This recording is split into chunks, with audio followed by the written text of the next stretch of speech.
وَأَمَّا مَنْ خَافَ مَقَامَ رَبِّهِ وَنَهَى النَّفْسَ عَنِ الْهَوَى فَإِنَّ الْجَنَّةَ هِيَ الْمَأْوَى۔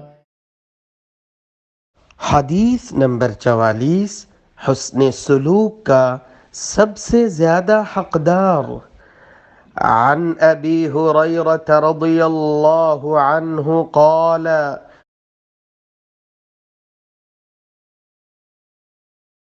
جاء رجل الى رسول اللہ صلی اللہ علیہ وسلم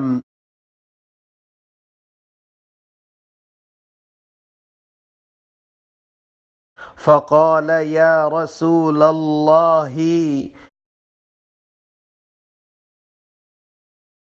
من احق الناس بحسن صحابتی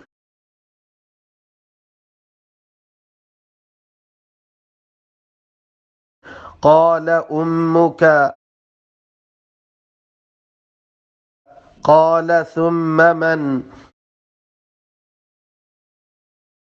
قال ثم امك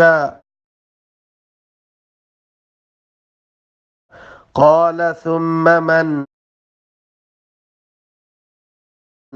قال ثم امك قال ثم من قال ثم ابوك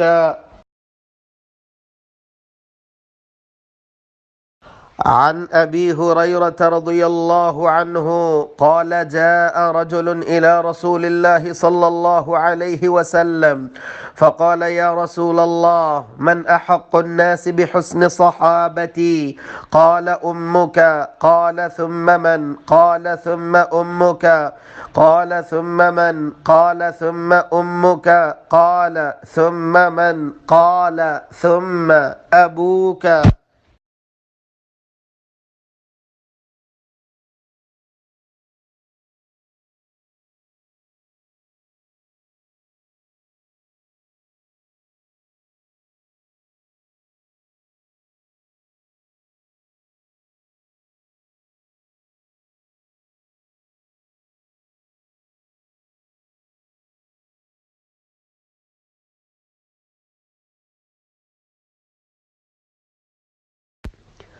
عن ابی ہریرہ رضی اللہ عنہ، سیدنا ابو ہریرہ رضی اللہ عنہ روایت کرتے ہیں، جاء رجل الى رسول اللہ صلی اللہ علیہ وآلہ وسلم، ایک شخص آپ صلی اللہ علیہ وآلہ وسلم کی خدمت میں حاضر ہوتا ہے۔ فقال یا رسول اللہ، کہتا ہے اے اللہ کے نبی صلی اللہ علیہ وآلہ وسلم، من احق الناس بحسن صحابتی، لوگوں میں سے سب سے زیادہ میرے حسن سلوک کا حقدار کون ہے؟ قال امک، کہا تیری والدہ۔ قال ثم من، کہا اس کے بعد کون ہے؟ قال ثم امک، کہا پھر تیری والدہ۔ قال ثم من، اس شخص نے کہا پھر اس کے بعد کون ہے؟ قال ثم امک، کہا پھر تیری والدہ۔ قال ثم من، وہ شخص کہتا ہے اس کے بعد کون؟ چوتھی مرتبہ۔ قال ثم ابوک، آپ صلی اللہ علیہ وسلم فرماتے ہیں پھر تیرا والد۔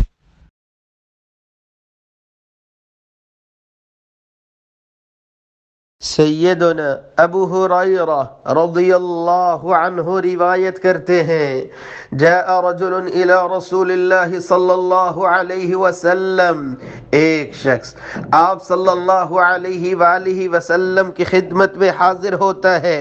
فقال یا رسول اللہ، سؤال کرتا ہے اے اللہ کے نبی صلی اللہ علیہ وسلم، من احق الناس بحسن صحابتی، لوگوں میں سے میرے حسن سلوک کا سب سے زیادہ حقدار کون ہے؟ آپ صلی اللہ علیہ وسلم فرماتے ہیں امک، تیری والدہ۔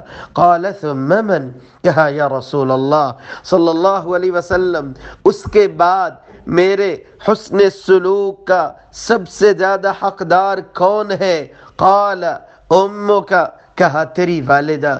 تیسری مرتبہ بھی سوال کیا، کہا تیری والدہ۔ چوتھی مرتبہ سرتاج رسل فرماتے ہیں ثم ابوک، پھر تیرا والد۔ یہ حق رکھتا ہے کہ اس کے ساتھ حسن سلوک کیا جائے۔